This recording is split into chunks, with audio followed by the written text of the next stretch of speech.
Gusto mo magbayad ako, patrabaho ko yung pamilya ko. Para malaman mo, kagaguhan mo dito. Mabait ka ba sa pamilya mo? Gusto mo, patrabaho ko yung katarantaduhan mo. Dito, sa kung saan ka gumagalaw. Hindi mo ako kilala, Pia. Mag-ingat-ingat ka. Pwede ako magbayad kahit yung mga naging ex mo dito. Diba? Nakikipag-video call ka. Ay naka, huwag ako, Pia.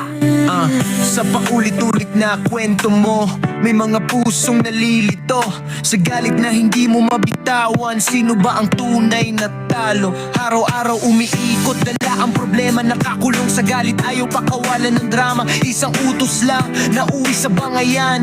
Batang nadamay sa lumang alitan. Hinawakan ng phone, binuksan ng social feed. Galit ang pinos, parang walang preno sa speed. Mga lumang kwento pilit mong binuhay. Mga taong wala namang kasalanan ay nagdamay. Huwag ko mga pagmumukha nila. Tapos sabihin ko, eto yung pamangkin nyo. Na? Ganda siguro. Tapos mga pinsan mong lalaki. I-chat ko kayo yung pinsan mo na isa. Gusto mo, ikwento ko yung mga katarantaduhan mo dito. O baka gusto mo, ibigay ko yung mga galit sa'yo para i-chat sila. Bet mo ba? Huwag mo akong tinatakot, Pia. Putang ina mo.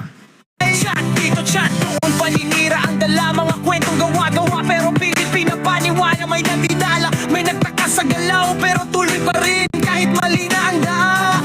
Ulit-ulit ang galit, hindi mo mapigilan. Parang sirang plaka, ang sakit na dinadala. Hindi mo makita ang sugat na naiiwan, habang pilit mo ikaw ang tama sa laban.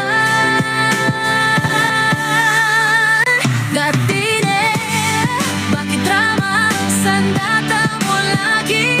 Laging sugatan ang kwento, ikaw ang bidang sawi. Ayaw mong tanggapin na minsan ikaw ay nagkamali.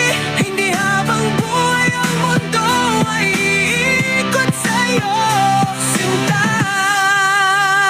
Biglang tumunog ang phone sa gitna ng gabi. Voicemail na galit ang laman na narinig. Mga salitang may banta, gustong magpaikot ng takot. Social media na ang bago mong sandatang hawak. Hawak ko Facebook account ng mga kamag-anak mo. Madaling magbayad. Di ba? Gusto mo sabihin ko sa iyo yung mga kawalangyaan mo dito. Huwag mo akong susubukan. Ang pamububog ngayon ay hindi na naaangkop ng pisikalan. Social media na.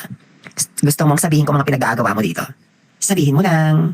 Account ng iba, pilit mong hinahawakan. Reputasyon ng iba, basta mong sinasaktan. Paulit-ulit mong sinasabi ang panig mo, pero may pusong nasisira sa bawat salita mo. Hindi mo napapansin ang mga nasasayang, habang pilit mong pinipilit ang gusto mong mangyari lang. Hindi lang susunod sa gusto